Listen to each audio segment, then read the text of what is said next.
तो सुबह सुबह दोस्तों में जब स्कूल में तैयार हुआ और स्कूल को तैयार होकर मैंने अपने भांजी को प्रणाम किया और स्कूल चला गया। फिर मैं जब स्कूल से लौट के आया तो फिर मैंने देखा कि आज का मौसम अच्छा है और मैंने फिर आगे कपड़े बदल दिए क्योंकि मुझे ट्यूशन जाना था। और कपड़े बदल कर मैं नीचे आ गया क्योंकि नीचे आके मैंने खाना खाया और खाना खा के फिर मैं वापस ऊपर आया नोट्स को याद करने, क्योंकि आज हमारे कोचिंग पर टेस्ट था, इसलिए नोट्स को याद और रिवीजन किया थोड़ा बहुत।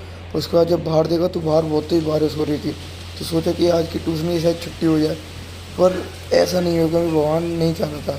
फिर हम ट्यूशन गए और ट्यूशन जाके जब हम ट्यूशन से लौटे तो हमने अपने दोस्त को भी छोड़ दिया ट्यूशन से लौटते वक्त और फिर हम निकल आए वहाँ से।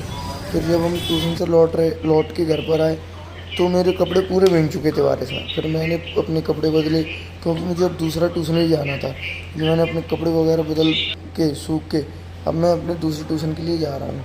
तो तब तक के लिए फिर जब मैं ट्यूशन से लौट के आया तो मैंने देखा मेरा छोटा भाई भी आ गया ट्यूशन से।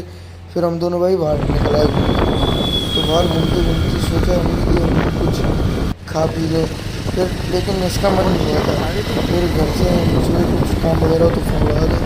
फिर जैसे ही घर पे फ़ोन लगाया तो पता चला अरे छोटे भाई की बुक लेके आए।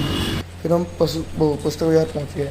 पुस्तक बाजार से हमने बुक वगैरह लेकर हम वापस से घूमने चले गए। तो घूमने वक्त हमने एक जाम में फंस गए, तो जाम में फंसने के बाद हम जाम से निकले। फिर हम पहुँच गए एक दुकान पर, वहाँ से हमने ली सफल मटर, क्योंकि सफल मटर मम्मी ने बनाई थी। उसके बाद हमने मोमोज़ खाए, मोमोज़ खाने के बाद कुछ मीठा यानी जलेबी खाई और जलेबी खा के हम घर पर आए और घर पर आके हमने खाना खाया और यही ब्लॉग को किया ख़त्म। लाइक करें, सब्सक्राइब करें और शेयर भी करें।